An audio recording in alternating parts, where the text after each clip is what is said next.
Good evening, everybody. Welcome to the virtual walkthrough through the opening exhibition of Nara Rosler, New York, second chapter of that exhibition that is titled Crosscuts. My name is Luis Pérez-Oramas, and I am the Senior Curatorial Director of the Nara Rosler Gallery. As most of you probably know, Nara Rosler is a Brazilian gallery with operations and exhibition spaces in Sao Paulo and Rio de Janeiro in Brazil, and also in New York, where Nara Rosler was the first Brazilian gallery opened in an exhibition space in New York. And we just moved to a larger space, a beautiful brand new gallery in the neighborhood of Chelsea in Manhattan, which is known for the amount of significant art galleries that are located in that neighborhood in New York. So the opening show of the new gallery, Nara Rosler in New York, was curated by me. We titled it Crosscut. It's a name that we bring from this cinematic language, and the idea is to produce a durational exhibition that will unfold into 5 chapters, 5 installations that will change weekly. The first chapter opened last week, and it was devoted to the great Antonio Diaz, very important Brazilian artist, one of the most significant Brazilian artists of the 20th century, with a selection of works from a specific moment in his production in the 1970s that is known as the series of the illustration of art. These works that we exhibited last week can be seen now through the online viewing rooms of Nara Rosler. So you can go to the site Nara Rosler.art and Nara Rosler viewing rooms. Those works were also related to a certain reading of the political context in the US in the 1970s that somehow echoed what has been happening also politically in the United States most recently. The second chapter of Crosscuts is now open and on view at the gallery in Chelsea. We opened it last Tuesday, and it is a conversation, a dialogue, or an encounter between 2 bodies of works by 2 different artists. One of them is Paul Ramirez-Jonas, an American artist, and the other one is Berna Reale, a Brazilian artist. I have chosen these 2 bodies of works because I thought that in spite of their obvious differences, in spite of their contextual specificities, which are different for each of these artists, on one hand, we have an American artist working in the US since the 1990s. Paul has been systematically addressing the use and meaning of public space. On the other hand, we have a Brazilian artist working in Brazil since the 2000s, 2008, 2009, and addressing the issues related to the politics of the body, to the exercise and abuse of power, the abuse of police power in Brazil. So in spite of these differences, both bodies of works somehow relate to the notion of public space. And both visually refer to a tradition of monumental iconography that is related to the public space. In the case of Paul Ramirez-Jonas, the portraits made of cork that represent busts of personalities obviously relate to the classical figure of the statue of an important or significant personality, through the idea of a sculptural bust portrait. In the case of Berna Reale, which I have on whom I've chosen a series of photographs that actually represent an important and landmark performance that she produced in 2012 in the Brazilian city of Belém de Pará. In the case of Berna, these images relate to the convention of the classical equestrian portrait, which is a classical convention also related to monumentality and public spaces. So much of the conversations that we will present during the unfolding of Crosscuts, we began with Antonio Diaz as a solo show. We will end with a solo show devoted to Tomio Otake, but then we will have a series of conversations for the second chapter, for the third, and for the fourth chapter. Much of those conversations relate to the notion of cutting and crossing, the idea of cutting a specific body of work and cross them in the space and put them in juxtaposition and try to play out echoes between them. I often say that this model, this exhibition model, in my case, comes from a phrase that was spoken by the great anthropologist Claude Lévi-Strauss in his works titled Mythologiques, his studies on mythology. And that phrase, I always found it striking and very resonant and significant for curating exhibitions. Is resemblance does not exist in itself. Resemblance is a particular case of difference. That particular case in which difference tends towards zero, leans towards zero. So obviously there is no zero difference. The zero of difference between works of art does not exist. However, it is in the minimal disproportion or in the large disproportion between resemblance and difference that somehow we encounter a space for the production of meaning. So the two artists that are presented in this chapter of Crosscuts are in fact absolutely different. They are absolutely singular. Each of them have a whole body of work behind them. Each of them have been addressing their issues systematically. So in a way we can say that each of them in their genius and in their inventiveness are unique. But specifically through these two bodies of works, they happen to address the notion of communality in public space, the idea of a space that is meant to be common. The communality of public space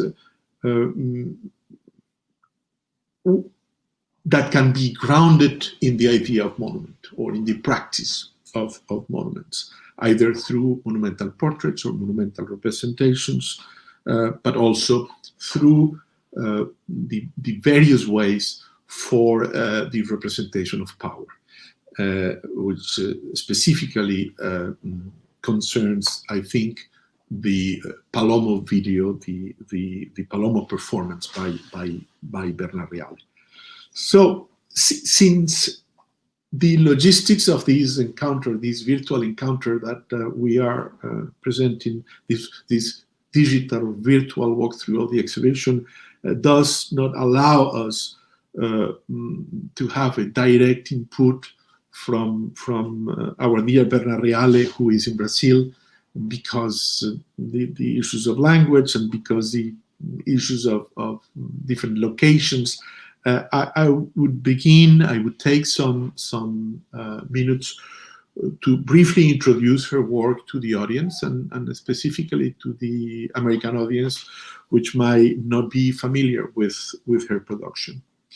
I first came across Berna Reale's work around 2014. I was at the time part of the jury of the Itaú Mercedes-Benz MASPI, the Museum of Art in Sao Paulo, award. And I remember being struck by a piece that Berna did in 2009 that is titled Cuando Todos Calam in Portuguese, which we might translate When All Shut Up, which we are looking at it at this moment. Here she was, naked, lying over a table in the central market of Belém de Pará, the city where she lives, with meat on her body, and all these vultures trying to feed themselves with the meat that was covering her body.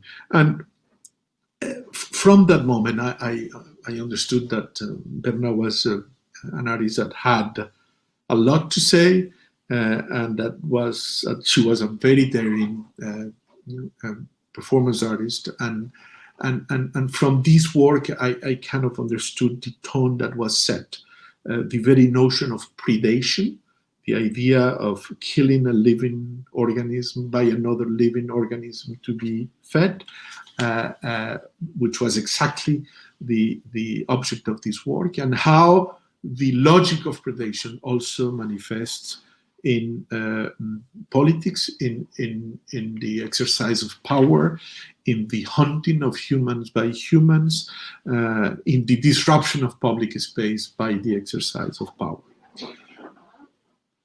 Palomo, which is a performance that Berna did in Belém de Pará in 2012, and which is specifically the work that I have chosen for this conversation, for this chapter, also refers, in a way, echo that first work that allowed me to discover Berna Reale's work, in the sense that in both cases we have implicitly references to a whole constellation, a whole iconographical constellations related to Western art. In the case of Cuando Todos Calam, when everybody shut up, when all shut up, you have reference to the lion body of Christ. You have reference to the many versions of autopsic representations, for example, but also to the numerous iconographical possibilities of flying birds or birds in Western art. And Palomo echoes that aspect, in the sense that obviously it is a procession. It's Berna Reale. She's wearing a military uniform. Her face is covered by a iron muzzle, and she is riding this beautiful, imposing horse, all tainted in red, through the deserted streets of Belém de Pará. But somehow the pictures that actually represent the performance and that are included in the exhibition refer to the constellation of the equestrian monument, to the constellation of the representation of power through the monumentality of the equestrian portrait. So Berna Reale has continued since 2010, 2009 and 10 to produce daring, significant, radical performances that she then transformed into photographic works, all of them addressing the contradictions of communality and public space and politics and the politics of the body. And somehow, since those first performances where we would see her body in a state of stasis, she has gone through a system of performances that relate to processions, to her own body in movement through spaces. So we can see her, for example, in 2013, carrying the Olympic flame in anticipation of the Olympic Games in Rio de Janeiro, in anticipation of the World Cup in Rio de Janeiro, running and carrying an Olympic flame through the dark corridors of a prison in Belém de Pará. In general, in these performances, there is no a narrative accomplishment, something like an acme. No, it is a perpetuum mobile. It's her body moving. There is an evenness in that sense of that body going through radical representational situations, somehow devoid of a specific or a form of narrative. So we can see her carrying, conducting or riding a golden carriage, a little bit a carriage that might resemble a mythological carriage through the poorest and more violent neighborhoods in Belém de Pará. We can see her in another work wearing golden costumes and a golden gas mask, singing that very famous Hollywood song, Singing in the Rain, through or in the mid of one of the largest garbage dumps in Brazil. We can see her introducing herself in the largest Catholic religious procession in Brazil, which is the City of Nazaré, wearing the uniform of the Vatican Swiss Guards and carrying the LGBTQ flag. Most recently, Berna has accomplished a series of performances for which she traveled to all the called BRICS countries: South Africa, China, Russia, and Brazil. And in a way, that was a system, an array of performances where she opened her perspective towards a more global or international situation, risking herself sometimes, like in Russia, wearing the face of Putin, as we can see her in this image. And in 2019, she produced an impressive performance titled "The Gymnastics of Skin," where with a large group of male people organized in this kind of processional structure, or gymnastic exercises that might refer to the training of police forces, but also the way prisoners are treated when they are arrested by the police in Brazil. But they are organized following the color of their skin, from the darkest to the lightest. So in a way, Berna is an artist who put her own body at stake in order to address issues that relate to the collective body, to the political and collective body. And again, as I was saying a moment ago, in the specific performance that we are showing at the gallery in New York, which is Palomo from 2012, in addition to make this impressive presence in the streets of Belém de Pará, wearing this imposing and uniform that actually talks about the imminence of the rage of power, but in addition to this explicit critique of the representation of power, Berna Reale implicitly refers to a whole constellation, to a whole iconographic constellations that we might, from the knights of Apocalypse to the rider of the death by Durer, to the equestrian ancient sculpture of Marcus Aurelius in the Campidoglio in Rome, and this idea that the equestrian figure, the equestrian statue is or might be considered, and actually it is used as a symbol of communality in public spaces, which in a way gives me a pretext to invite Paul Ramirez-Jonas to a conversation in order to address his work and his trajectory, because Hi, Paul. Hi, how are you, Luis?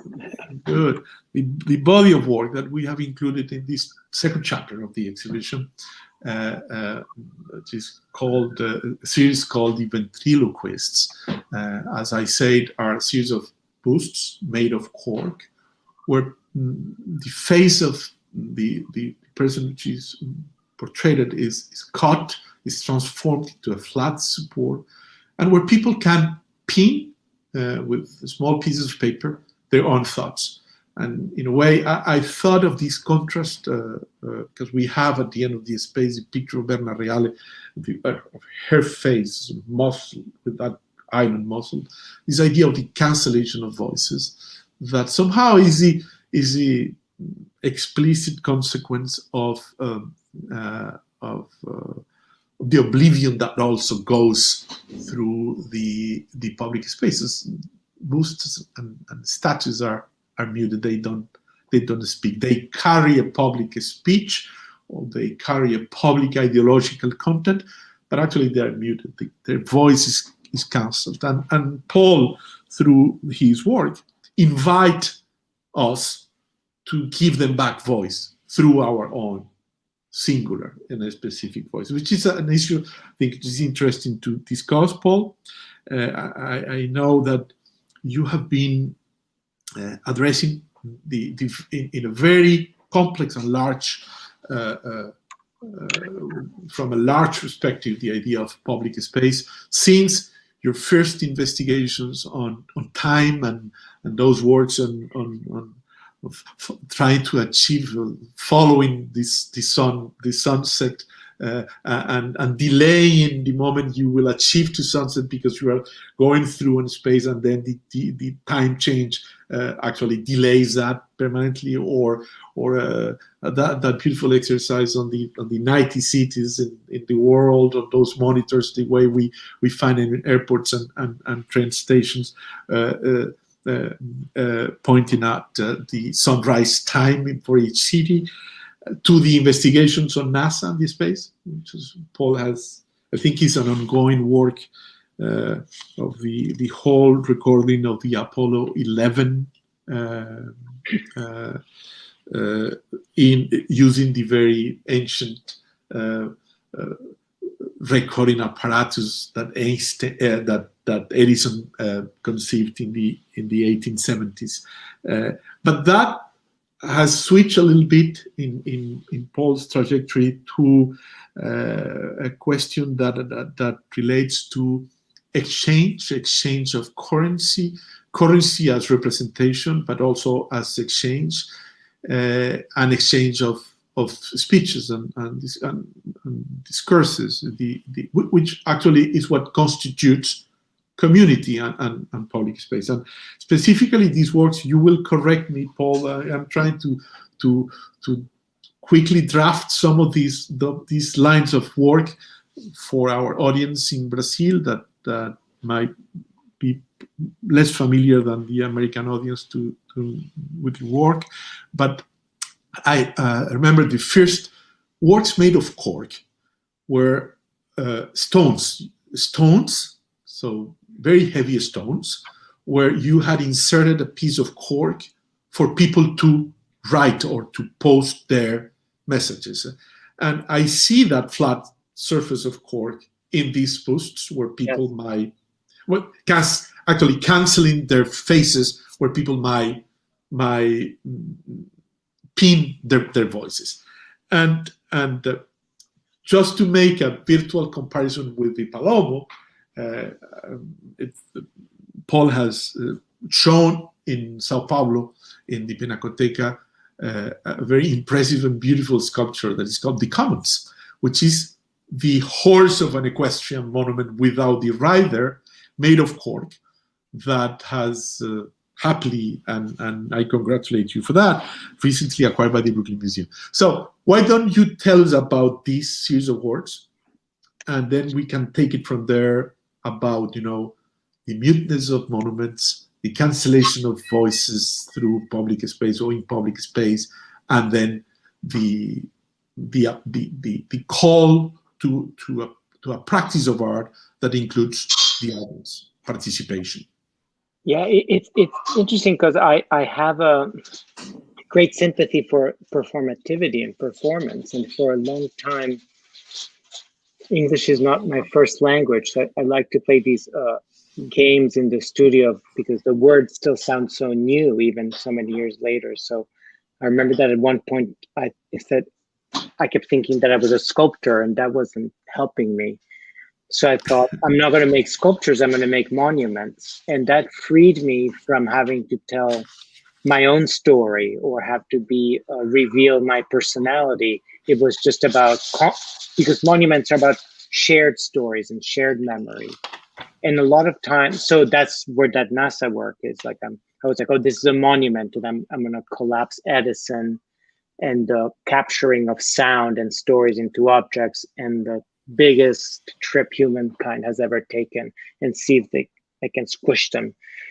And I would always solve most of my work through performativity, like riding and chasing the sun. And at one point, I decided to take myself out and make a space for the viewer to do the performance. And then it all kind of came together, that these were monuments, that they were going to be, that I thought of them as monument.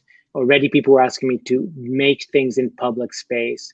So it all kind of ushered itself into public space really quickly. And all these cork sculptures, interestingly, have their point of origin of time I spent in Porto Alegre. And I had to go to Porto Alegre to come up with something to do for the Mercosur Biennial. And there's a beautiful park, Plaza Alfandera, and it has every possible, it's not very big, but it must be about 50 monuments in this really small plaza. And it's every possible kind of monument. There's the equestrian statue, there's the bust, there's modern abstract, there are stones with plaques telling a story. And that's where I decided, well, what if at first I thought, what if I ask the city if I can replace the equestrian statue in the middle with a cork statue? But there were two problems. One was political. It's a general. And and two, I had no idea how to make a cork statue of a horse. So I decided to place boulders, giant stones with the plaque. And that was a kind of erasure. It's like, if I take out the story that's usually inscribed in metal, of course, and I replace it with a material that we all know how to use. We all know how to use a bulletin board. Then I make space for people's voices. It's not enough to just formally make the possibility of people participating. You also have to take the voice of the state out, or the voice of power out, to make space. And but what's interesting is already then I was like, oh, I wish I could make a bust. I wish I could make a contemporary statue. I wish I could make an equestrian statue. And by the time I made the sculpture in Pinacoteca, it's interesting you made this reference. The horse is based on the equestrian statue of Marco Aurelio. Yeah, of course. It's wonderful. Yeah. It's interesting because I think of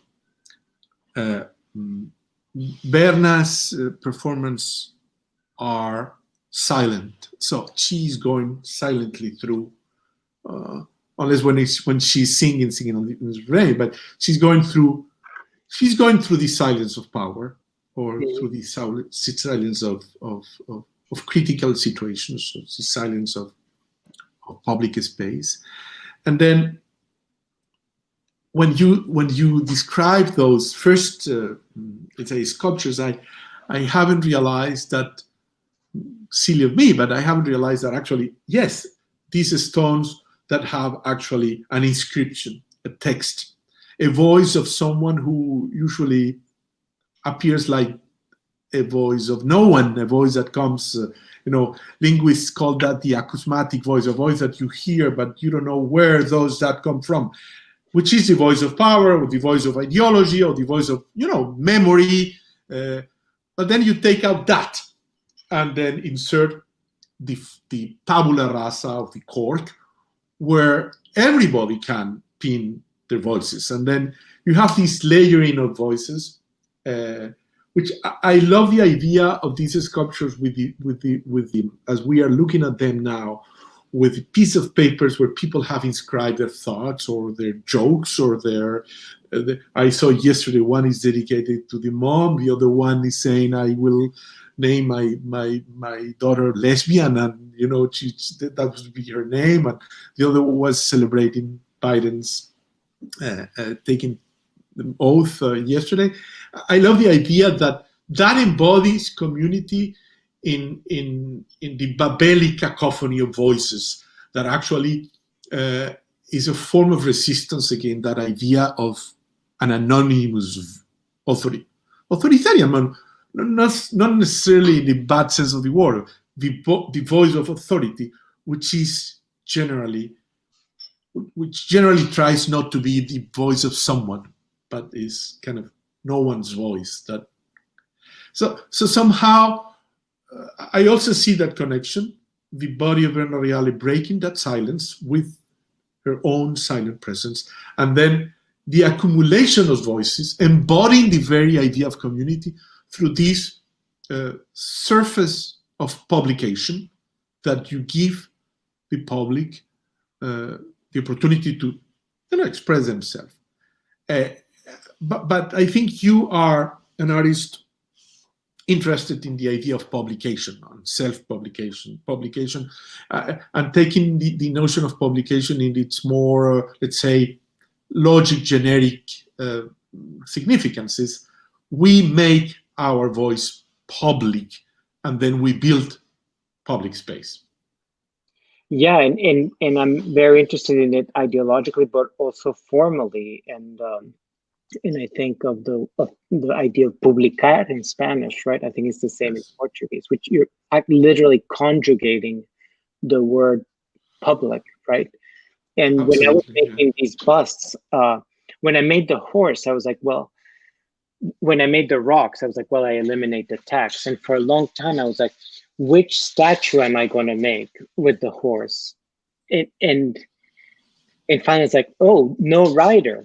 That's the way you erase the text, right? And make face. And then with the bust, it took me a few years. So it was like, oh, slice the face off, right? And then actually beautifully, that creates the plane that you need you need a plane to have a bulletin board. So I always love the magic of art, where something that's an idea then becomes materialized. And when it becomes materialized, more meaning comes out. It's like, oh, slicing the face also creates the flat plane needed. Or I start to think, oh, pedestals are a form of publication, right? Anything you put in a pedestal is made public. If it's not in the pedestal, it's not public.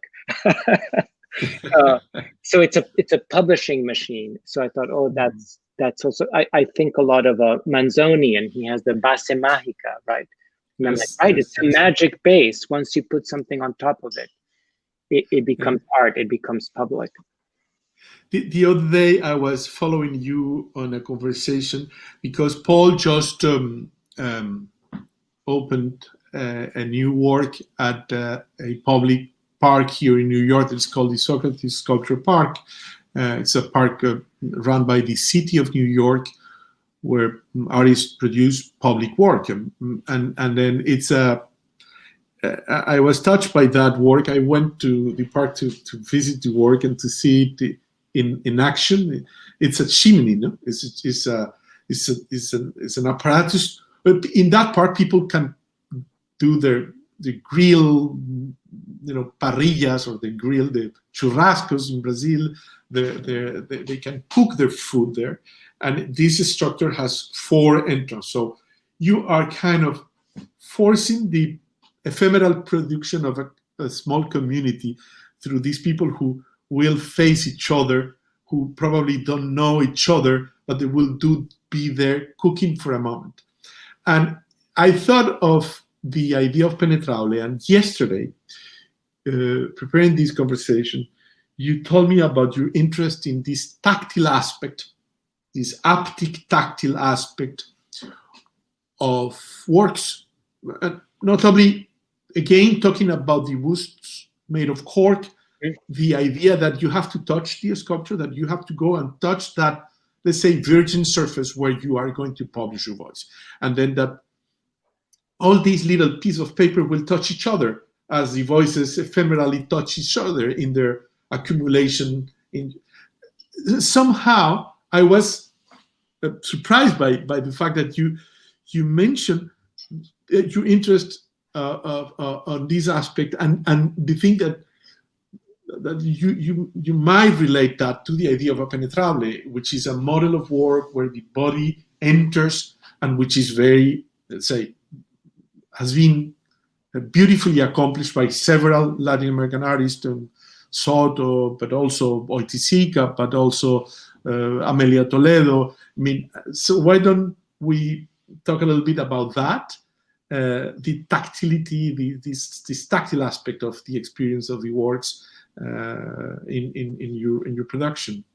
Yeah, it's a beautiful lineage to try to belong to, you know, and it took me a long time to understand what is so important about the penetrable. And I think it's the visual art is so Apollonian. You're away from it and you see it with your eyes, and then you understand it with your brain. And I'm really interested in intimacy. Like, how can I create a public work that's also intimate? And the intimacy comes through the body, right? Through tactility. So I love all those artists you mentioned, because you first look at it, but then you have to, it's like a doubting Thomas, and you have to reach and touch.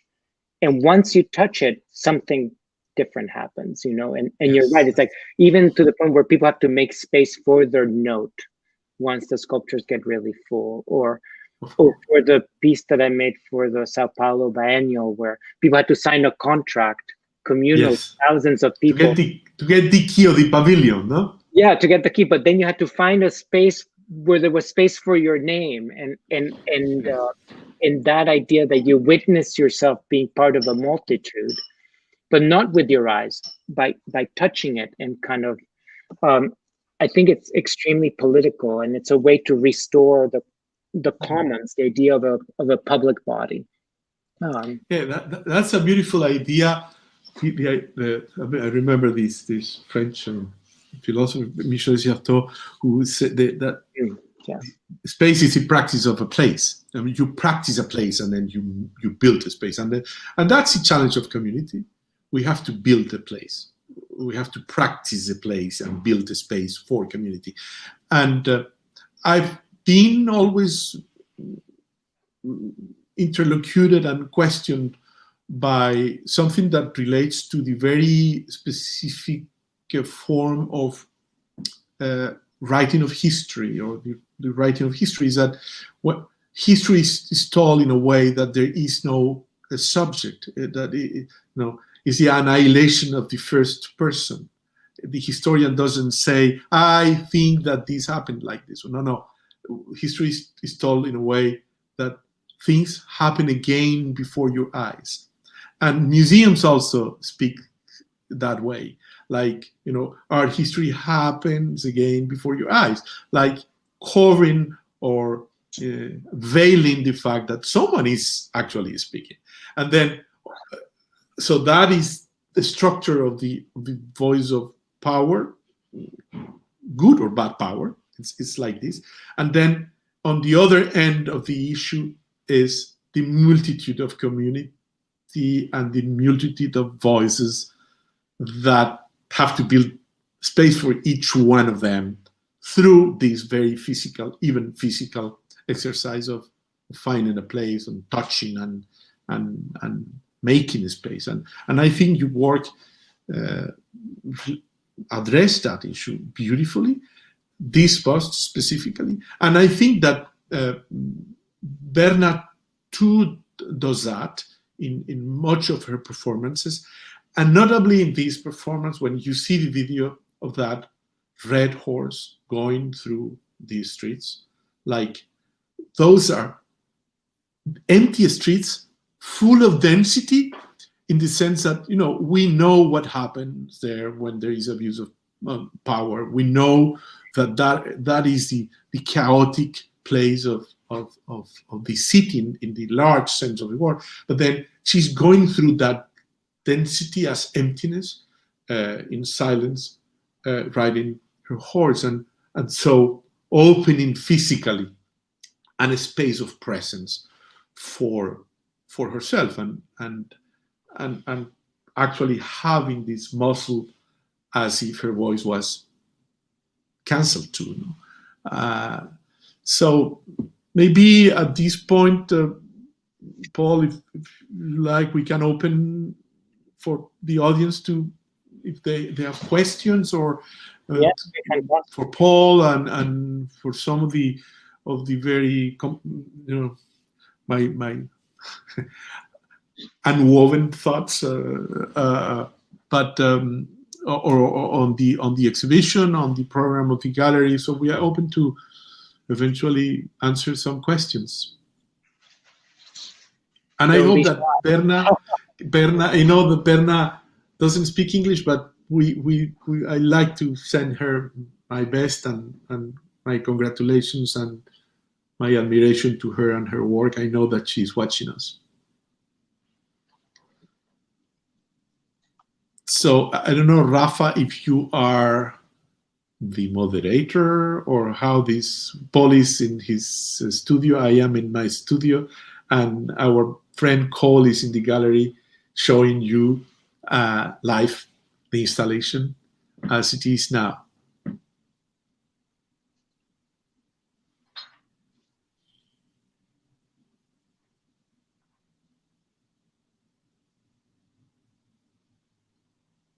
No questions yet. No questions yet. Wait, there's a comment coming up. Hold on.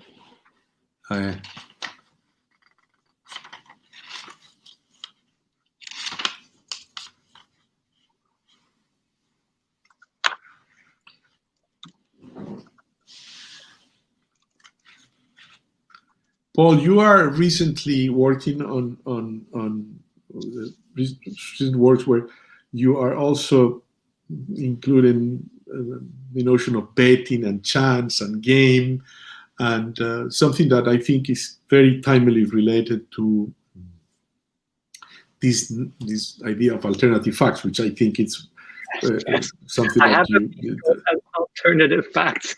I know. So we are overwhelmed burdened by the consequences of the possibility of alternative facts. And why don't you tell us a little bit about that while someone decides or not to? I think that oh wait, do we have a question from Daniel? Can you talk about your last work for the show? Yes, for the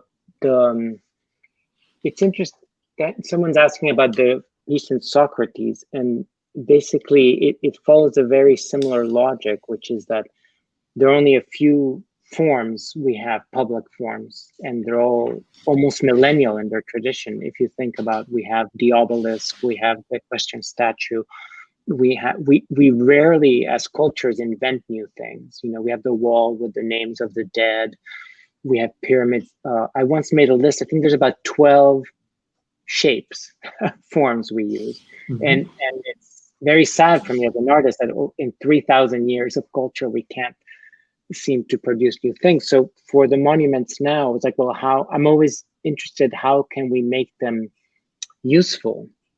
Especially because whatever they are commemorating in the span of their lifetime lasts such a small amount of time. So actually the park, Socrates Park, does not allow people to grill. And I thought, it would be there are many things that were interesting. It's like, well, how can I increase the permission of the public space? Also, the devilish idea of, could I make an artwork where people can make fire, which every museum or art will be like, well, no way people can make fire. But of course you can go to the park and make a barbecue. And then you are trusted to play with matches, but not at the museum. So I thought, I would make the pedestal hollow, and then I would make a kind of obelisk.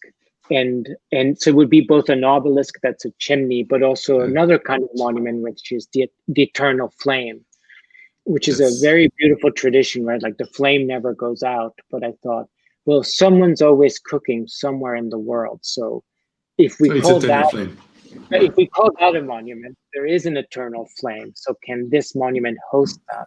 So as I often do in the work with public space, part of it was negotiating with the city so it would become an official designated barbecue zone. So there's an invisible change in what can happen in that space of the park. Suddenly people can make fire there and cook. And like you said, I worked on the line of sight, because usually each family is on their own group looking inward, or group of friends. And I thought, I will force this view so every person who's cooking can see the other cooks and see if there's an inevitable exchange of recipes.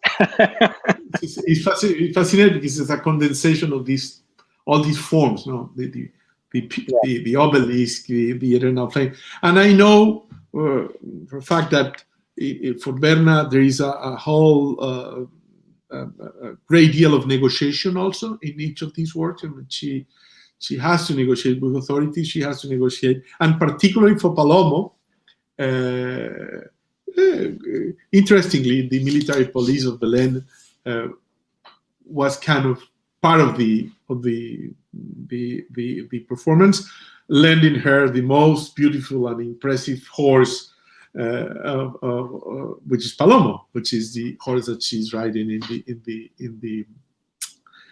during the performance. No, but at the end is the crossing of these the two polar situations. No, the place of no one, or the place of power, and the place of everybody, and the voices of everybody. And then there is this intersection, which is actually the possibility of building a communal space, or the space of community, that goes through negotiation. And is the negotiation of the artists, so people can grill at the Socrates Sculpture Park. It's negotiation of Berna with the police, so they can, stop the traffic in the city for her to ride her horse. But that is also allegorically and metaphorically significant for our own minute, and sometimes not that minute, everyday negotiations with situation of power, no? And I've never met Berna personally, and I don't want to speak for her, but I know that is something that is so exciting about working in public space, is that, and it's sad that those things are invisible sometimes to the artwork. That exactly. How do you close the street? Oh, you get the mounted police to help you. It's like, I have to work with the parks, and then discuss these negotiations that are outside of the art world. We're with the real world and with real power, right? Like whose street is it? Who can stop the traffic? Who gives you permission to build the fire? All these are part of making a public work, and they never are seen. But I believe that even though they address a very small audience, a bureaucrat, a policeman, a city council person, that is also part of the work. These little ripples that happen in all these negotiations are I think, part of what these works also achieve.